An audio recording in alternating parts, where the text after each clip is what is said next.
Se você já recebeu uma reserva em pleno feriado e ficou com aquela sensação de poderia ter cobrado mais, a diária foi muito baixa e não quer que isso aconteça novamente, é exatamente esse o tema do vídeo que eu acabei de gravar e você está prestes a assistir um trecho dessa aula. Se você quiser conferir o conteúdo na íntegra, é só clicar na janela ao final do vídeo. E se você não me segue, se inscreva e clique no sininho para receber notificações dos conteúdos gratuitos que eu disponibilizo todas as semanas. Boa aula, fui!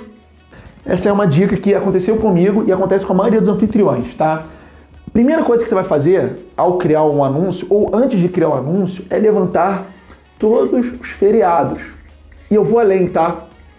Minha sugestão para você, ó, tô indo além, nos próximos, 24 meses, tá bom? Por quê? Porque é o seguinte, é comum, quando a gente está começando, é muita coisa que tem que fazer, ou mesmo para quem já cadastrou. Então tem muitos feriados daqui para frente. Só que é um trabalho realmente você parar, anotar, registrar e refletir isso na sua precificação. Eu, quando comecei, aqui eu administro acomodações e também moro no Rio de Janeiro, eu esqueci de precificar, por exemplo, o Rock in Rio. Aí quando eu fui ver depois, acho que foi a primeira reserva na Book que eu recebi, foi pro Rock in Rio com um valor bem baixo, porque eu esqueci de precificar. Esse daqui é um ponto que acaba muitos, assim, eu diria que a maioria dos anfitriões começam aprendendo na dor. Como que é aprender na dor? Você esquece de especificar e aí surge uma reserva e você tem que uma reserva pagando o mesmo valor do que a baixa temporada, só que no feriado. Então, a primeira sugestão, orientação que eu dou é, antes de meter a mão na massa, ou assim que você cadastrou, anota todos os feriados ali. E por que eu estou colocando 24 meses? Porque, a não ser que você tenha um motivo muito bom, muito forte, eu recomendo que você deixe o calendário aberto num período de 24 meses. Por quê? Porque o algoritmo da plataforma gosta, entende que você trabalha de forma mais profissional, você tem uma janela maior, você vai aparecer em mais pesquisa, em mais buscas, tá? O que eu até recomendo que para as datas muito futuras, você cobre uma diária maior, um valor maior. Mas isso é tema para outra aula, que senão eu não vou conseguir dar profundidade nessa aqui que eu preciso. Então, para as diárias muito futuras, daqui, sei lá, 6 meses para cima, você pode cobrar uma diária maior e eu recomendo que você faça isso. Mas recomendo que também que você deixe uma janela de disponibilidade de reservas para os 24 meses. Ah, mas Henrique, eu não sei o que vai acontecer na minha vida aqui depois de um ano. Beleza. Então, em vez de 24, bota 12. O que eu não recomendo é você colocar 3, colocar 6, porque fica uma janela muito curta, o algoritmo não gosta, isso começa a te impactar na sua visibilidade, no seu ranqueamento. Isso é super importante para quem quer ter resultado de verdade. Até porque é importante você saber disso. Quem tem resultado acima da média, muito acima da média, tem que saber que, assim como a maioria dos negócios, hospedagem é uma coisa de médio e longo prazo. Você vai conseguir resultados com o tempo, com as avaliações, melhorando o seu ranqueamento dentro das principais plataformas e por aí vai, tá bom? Então, essa é a primeira dica, tá? Por mais bobo que possa parecer, porque, óbvio, a gente está falando de feriado, e aqui você tem que levantar todos. E aí, a segunda é o seguinte, e a segunda já começa a ficar um pouco mais técnico. Criar eventos com uma tananã antes e depois. E aqui está um pulo do gato, ó, com uma folga. Porque é o seguinte, o que acontece com feriado? Feriado normalmente é um dia. Com muita sorte é uma quinta-feira, é uma terça-feira, que aí enforca segunda, enforca sexta, beleza. Mas via de regra o feriado é um dia. Então o que muitos fazem é que só precificam esse dia, essa diária. E o que acontece? Você está correndo um risco de chegar algum espertinho, reservar exatamente antes do feriado, ou fazendo o check-out, a saída no dia do feriado, tá?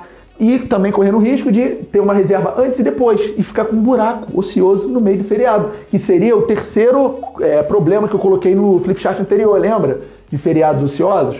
Então, qual que é a sacada aqui? Você vai criar eventos em alguns lugares chama de pacote, tá? Com uma folga antes e depois. E aí, daqui a pouco eu vou com um exemplo prático que eu vou trazer para você, vai ficar mais fácil. Mas, por exemplo, se o feriado é na quarta, eu vou criar um pacote de 7 diárias. 7 diárias. Por quê? Porque eu quero olhar para aquele período como um todo, tá? E aí você já vai entender o porquê disso, tá bom? Então, o segundo ponto é, depois que você levantou todos os feriados, você vai ter que entender, esse feriado é numa terça, esse feriado é numa quarta, esse feriado é numa quinta, esse é no sábado ou no domingo. Se for sábado ou domingo, enfim, não é tão forte igual se fosse dia de semana, né?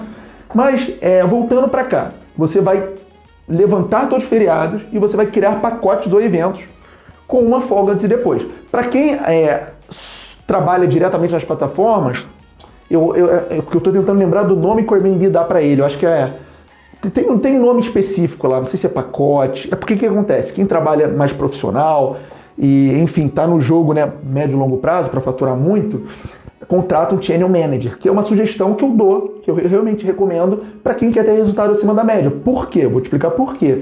Porque usando o Channel Manager, dependendo do Channel Manager que você usa, mas o que eu uso permite, ele te possibilita você precificar de forma que a plataforma não possibilita. E essa forma que você precifica, baseado nesses 4 pilares que eu te falei, preço base da tarifa, preço personalizado por dia da semana, temporadas e eventos e planos de tarifa, essa forma completa de precificar, conectada, ela traz mais retorno. E infelizmente pelas plataformas não dá, você tem que fazer um improviso, mas não fica muito legal. É difícil de ver, você tem que pensar em cenários de exceção, enfim, as plataformas não foram pensadas, trabalhadas para isso, tá bom?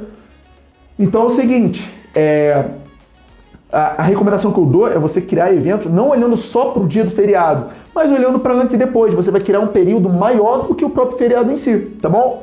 O que mais aqui, ó? E aqui é o outro pulo do gato, ó. Criar um plano de tarifa. Isso daqui, para algumas pessoas, eu estou falando japonês. Plano de tarifas ou linhas tarifárias é uma estratégia desse ramo da hospedagem, que é o seguinte: qual o tipo de reserva que é mais vantajosa para o nosso negócio, para a nossa acomodação, para a nossa hospedagem? Concorda comigo que são as reservas mais longas? Por que as reservas mais longas? Porque as reservas mais longas pagam mais dinheiro, o valor é maior, e dão menos trabalho. Que menos trabalho? Você não fica fazendo faxina toda hora, não fica lavanderia toda hora, aquele que algumas pessoas, né, gostam do inglês, chamam de setup, que é o tempo de preparação. E eu gosto de trazer um cenário, apesar de ser hipotético, é didático, que é o quê? Imagina o seguinte, 2 cenários. Um mês tem 30 dias. O que você prefere? 2 reservas de 15 diárias ou 30 reservas de 1 diária? Com esse exemplo, eu acho que fica mais fácil visualizar. Por quê? 30 reservas de 1 diária é uma loucura, é uma correria. Então, o que acontece? Reservas mais longas tendem a ser mais vantajosas. E o plano de tarifa é exatamente para isso. Você dá uma contrapartida como? Você cria linhas tarifárias para tornar a sua acomodação, para tornar a sua hospedagem mais atrativa para reservas maiores, tá certo?